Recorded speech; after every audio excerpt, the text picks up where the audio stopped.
asalaamaaleykum mbokki jullit yi mbokki taalibe yi ak képp ki nga xam ne rek yow yaay safoo bernde ñu dellu si waat ak yéen si seen émission tey nag dañ leen di indil benn recette bu simple te gaaw donc mu nekk toujours rek gis ngeen fi bu ngeen xoolee nii di ngeen gis ay jën donc mu nekk comme xeetu firiir la daal firiir lay doon mais beneen version bu bokk nag yi ñu fi daan def yi incha allah donc pour loolu dinañ ko boole nag dinañ soxla jën ku nekk façon jën boo am même bu fekkee filet de poisson nga am mun nga ko defee bu fekkee ni yaa xam daal ban façon jën nga am boo xam ni neex na la daal mun nga ko utiliser donc man maa ngi fi yore ñaari variété jën donc dinañ ko boole ak soosu Dakar voilà soosu Dakar bi loolu dinañ si ñëw après si biir émission bi moom mooy nekk ñeex bi du ànd ak sobleek yooyu mais soosu Dakar lañ koy booleel donc pour loolu dañuy pané nag poisson bi mais tey ji pané bi day nekk pané bu simple bu ngeen xoolee rouge yi ba ma koy defoon naa ko si farine mais tey beneen version la ñuy def donc dinañ soxla farine boo am dinañ soxla nen dinañ soxla aussi sel poivre ail ak ay suñu mélange d'épices yi dinaa soxla tamit tuuti diw soble ak kaani loolu pour sauce bi la donc sans plus tarder du ñu def rek lu dul ànd ak yéen si waañ wi bismillah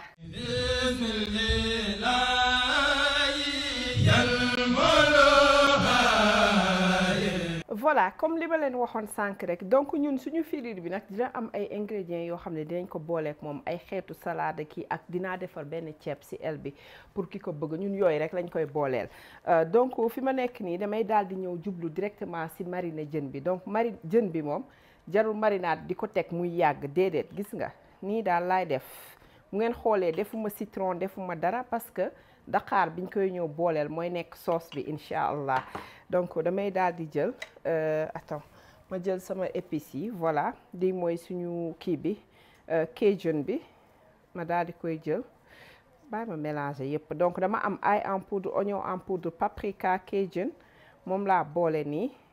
léegi dama koy def rek après ma jël suñu épice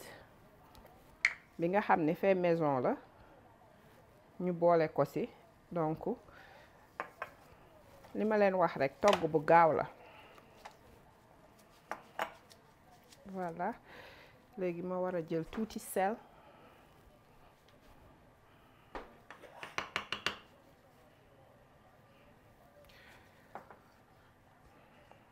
gis nga tuuti la ñuy def pour ñaari côté yépp daal donc sel bi comme toujours rek c'est selon votre goût jël desit bi teg fii daal di jël tuuti poivre noir ku mu neex nga def ci kaani mais bon épices yenn yi ma am yi dañu xaw a am kaani tuuti te dañuy defar dagg kaani aussi boole ko ci so je pense que dina baax voilà léegi ñu daal di defar ci biir cavité yi ci biir daal maanaam pour foofu tamit am tuuti cafka voilà mangoog donc jën bi pare na léegi dañuy daal di ñëw defar kii bi nga xamante ne mélange de farine bi nga xam ne moom lañ koy mixer incha allah voilà gis ngeen pour mélange bi damay daal di jël ci kii bi récipient bi parce que moo gën a gudd ndax jën bi li mu dijj moo tax daal li mu gudd dama jël jën bi entier voilà keneen ki nga xam ne bëgg na aussi mun na ko dagg def ko ay filet même chose la tamit nga daal di koy def ay tëll quoi mun nga ko def donc bismillah ñu def ni farine ku nekk farine bi nga am rek man dama def mélange yu farine de coco tuuti wala farine de blé boo am ak tuuti maïzena moom laa def ku mu neex nga def farine kese voilà gis nga tey jii su fekkoon ni defuma woon jën par exemple ginaar laa def te même concept bi mun nga ko def ak ginaar aussi meew laay jël daal di koy booleek mélange bi mais tey ndox laay jël tuuti ndox rek boole kook moom loo xam ni rek da koy def comme pâte crêpe rek loolu la ñuy wër fi mu nekk nii voilà gis ngeen donc mélangé nañu ba pare li ma leen waxoon sànq su fekkoon yàpp la meew laa siy def à la place daal au lieu de ndox donc consistance bi voilà xaaral ma wan leen ko sax gis nga nu mu mel nii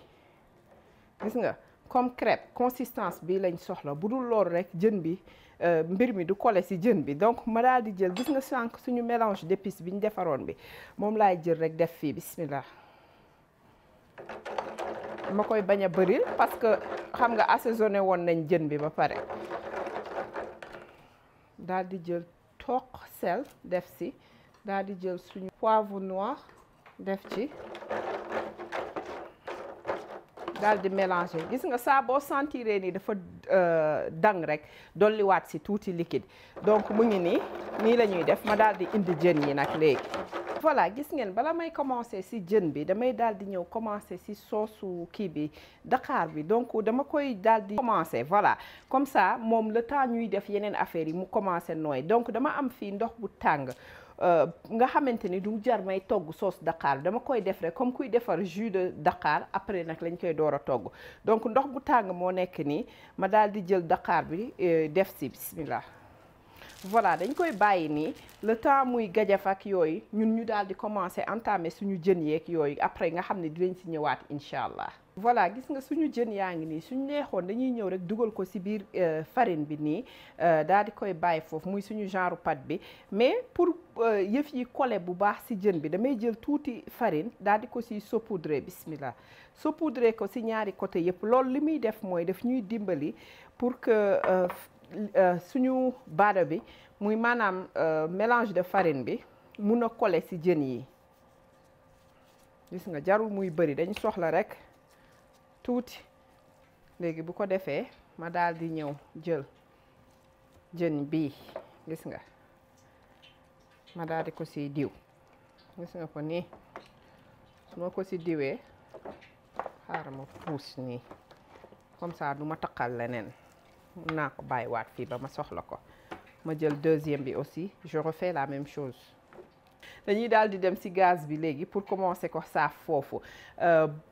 bii nag je vous conseille pas pour ngeen dugal ko ci four bi parce que soo ko defee ci four bi du la jox consistance bi nga xam ni moom nga soxla daal donc lii day nekk yëf yoo xam ni da nga koy defar mais du doon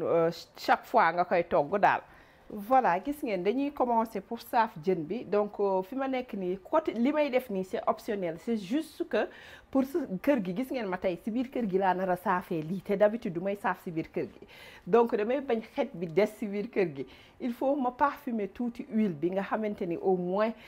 dina wàññi xet bi daal donc ma am soble bu ma dagg poivron ak kaani après dama siy def naana aussi ki nga xam ne dafa am romarin bu tooy bi mun na ko si def tamit man aw ma ko moo tax bismillah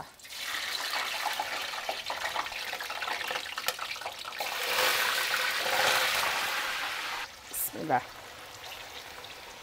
waaw gis nga te ni mu si kolee nii sax ni mu rafetee voilà gis ngeen suñu jën bi pare na benn bi bismillah voilà léegi dañuy dugalaat beneen bi rek voilà gis ngeen suñu ci na ngi noonu bismillah damay def tuuti diw pour ñankatang la léegi su ma defee tuuti diw lii c'est optionnel damay defaale tuuti huile de coco ci sama ñankatang bi ku amul huile de coco mun nga def beurre wala nga yem ci diw kese donc gis ngeen ko noonu ma daal di jël kaani bi bismillah teg ñu daal di jël suñu cardamome ak suñu laurier ak aussi xorom polle bi teg ko ci c'est juste pour parfumer ceeb bi bu baax a baax a baax gis nga def naa jar noonu léegi xorom polle rek laay ñëw def incha allah gis nga mu nekk noonu bu leen fàtte nag bu ngeen paree ngeen dindi ko parce que bëgguñu mu kii nit yëy ko sinon rek du dafay yàq lekkam yépp gis nga kaani bi bëggum mu ñor fii dañ koy teg rek sotti ko légèrement mook kii yi suñu épices yi voilà léegi ñu ñëw def ceeb bi tey jii gis nga ceeb bi damay ñëw rek def ko directement bismillah ñu yëngal ba nga xam ne lépp laal na ci diw bi grainu ceeb yépp voilà léegi ñu daal di ñëw def suñu sel daal di njulub ñu def loo xam ne dina couvrir ceeb bi gis nga man xam naa ne lii dina baax donc ki nga xam ne wóoluwul ceebam xamul ndax dafa gaaw a tooy bu mu def lu bareegum nii dégg ngeen voilà donc nii baax na léegi dañ koy daal di upp ràpp. Gis nga ba léegi gaz bi dama ko yokk bu commencé bax rek ma wàññi ko def ko feu très doux. léegi en attendant damay dem defar suñu lemongrass bi. Lemongrass moom mooy citronnelle. Citronnelle nag dafa baax ma ñëw si tuuti comme li ma leen waxoon sànq. Citronnelle dafa baax si suñu wér-gu-yaram daal maanaam dafa si d'après les études. Citronnelle dina dimbali waate pour si ñi nga xam ne dañu amee hypertension donc ñooñu mun na leen dimbali ñi am crise d'épilepsie mun na leen dimbali ak ay sëqët ak ba pare dafa nekk antibactériel quoi donc maanaam dina dimbali waate si ay kii comme lu mel ni ki ay sojak ay yenn infection yi comme ñi nga xam ne dañuy am li ñuy wax yeast muy xaw ma sax fàtte naa nuñ koy waxeeti mais infection yenn yi nga xam ne moom la surtout suñu sama mbokk soxna yi nga xam ne moom la ñuy faral di jànkonteel lu baree bare daf ci baax aussi daal dina kii aussi dimbali waate pour si ki nga xamante ni par exemple dafa am ay problème mu nelaw xam nga citronnelle soo ko defee tee am na teewam ba pare mun nga ko utiliser daal di koy def dina dimbali waate pour nga xamante ni di nga mën a nelaw si anam ñu mu waree nga xam ne doo fa nekk di xoole comme kii nga xam ne dafa am insomnie aussi dina la dimbali pour calmer la parce que yaa ngi xool boo amee insomnie généralement soit da nga am anxiété wala genre yu mel noonu donc moom dalay calmer daal maanaam booy xool dinañu wax tamit que ni dafay dimbali waate aussi si prévention wu cancer yenn cancer yi donc loolu mu nekk loo xamante ni mun nañ ko dimbali ak ay aussi mun nañ si bàyyi xel ak ay yax yu metteeg ak ay fièvre ak yooyu loolu yëpp comme genre like rhumatisme loolu dina la dimbali muy si côté yax yu metti yi donc yooyu mu nekkoon quelques kii rek yoo xamante ni newoon nañ ñu baaxee leen ko comme ça ki nga xam ne dina am accès si kii lemongrass mu nekk citronnelle mu mun di ko jëfandikoo bu baax a baax surtout les diabétiques aussi baax na trop si ñoom ñu diabétiques yi parce que day wàccee ay suukar ak ay affaires yooyu du tax sa glucide di yéeg di dem fu ne. voilà gis nga citronnelle bi comme li ma leen doon wax sànq dama koy daal di dagg pour def ko si biir ñànkatang bi avant ndox bi di seey bu ko defee kii bi yëpp génn si biti moom nag doo ñëw rek dagg ko noonu parce que soo ko defee goût bi nga soxla ak bienfait yi nga xam ne moo si ne comme li ñu leen waxoon sànq doo ko jotee daal maanaam da nga koy mel ni ku koy tëcc gis nga bu ko defee yëpp surtout bu fekkee ni dafa dëgër man bi ma yor nii sax baax na dëgërul gis nga da nga koy daal di xaw a tëcc nii poudre am tamit dañ koy jaay moom mooy comme thé bi rek dañu am na en poudre aussi si généralement si épices yeeg yooyu lay nekk bismillah gis nga léegi su la neexee nga dagg ko nii tëmbal man dama koy def ay fejet yu sew pour nga xam ni gars yi dinañ ko mun a xaw a yëyaale tuuti voilà gis nga nii rek laa koy gàddoo daal di koy jël def ko ci ceeb bi incha allah mi ngi xeeñ neex ba nga xamante ni macha allah. voilà dañuy daal di ñëw defar sauce Dakar bi ñu waxoon sànq donc li ma def nii mooy dama am fii dama fejet soble bi ak kaani donc kaani dama jël ñaari toujours rek bu rouge ak bu kii bu verte bi donc léegi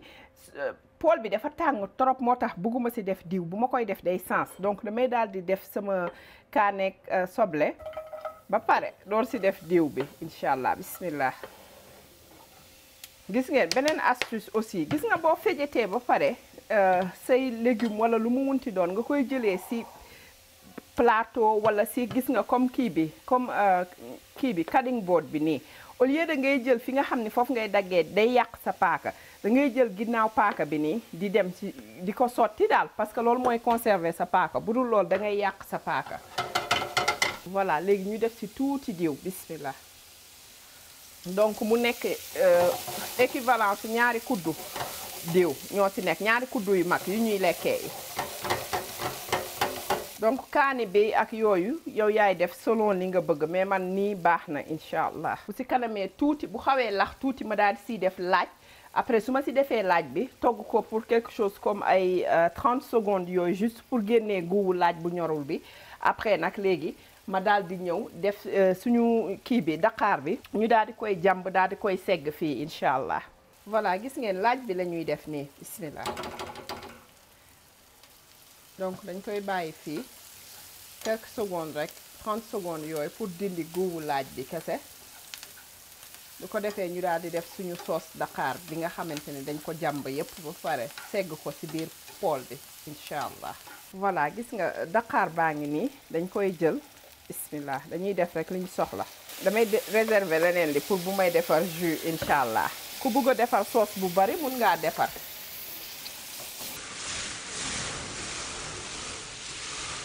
voilà ñu daal di def tuuti sel daal di def tuuti poivre noir aussi. ñu def suñu mélange d'épices bi mën na ko si ñu def suñu mélange d'épices ah pare mélanger bu baax lii jarul muy voilà gis ngeen suñu sauce Dakar bi pare na donc dama jël nii rek def si kii yi muy oignon vert bi moom laa jël fejet ko ak tuuti kaani encore rek parce que kaani bi saful deful lenn pour jox ko rek benn fraîcheur léegi ñu daal di fay suñu gaz. gis nga suñu sauce mi ngi nii lii la ñuy boolee ak jën bi donc fi mu nekk nii pare nañu dañuy daal di nettoyer rek après bu ko defee daal di leen ñëw wan ñun incha allah nu ñuy yàkkee sobee ki mayee. kon nag mbokk jullit yi mbokk taalibe yi ak képp ki nga xam ne rek yow yaay safoo bernde ñu indiloon leen seen émission mu nekk nii tey ñu defaloon leen jën bi nga xam ne dañ ko boole ak sauce Dakar sauce bi nag comme genre kii lay mel. comme jàmbaan lay mel essayé leen ko neex na trop ñu daal di firir jën yi gis nga ñu boole ko ak ceeb pour ki nga xam ne moom moo ko bëgg ak aussi salade yooyu yëpp génneel nañ leen tuto yi j'espère que di ngeen ko essayé te tey jii nag émission bi ñu ngi koy jox soxna Khady Daba Touré di ko jox soxna Zeyna Diallo Kinta Mbendi suñu sister ñu ngi la koy jox Françoise Manga ñu ngi lay jox émission bi yow tamit Fati Diop Salaka la grande dame ñu ngi la koy jox ak Ramali ak aussi Rama Kebe di leen wax ni bu leen fàtte bu fekkee am na kuy seetaan te abonné wul bu mu fàttee abonné et puis soo abonné nga appuyer ci cloche bi dina la notifier à chaque fois ñu dugal leen ci YouTube bi wala lu mu munti fu mu munti doon rek di leen jox dig daje ba beneen yoon di leen wax asalaamaaleykum wa rahmatullah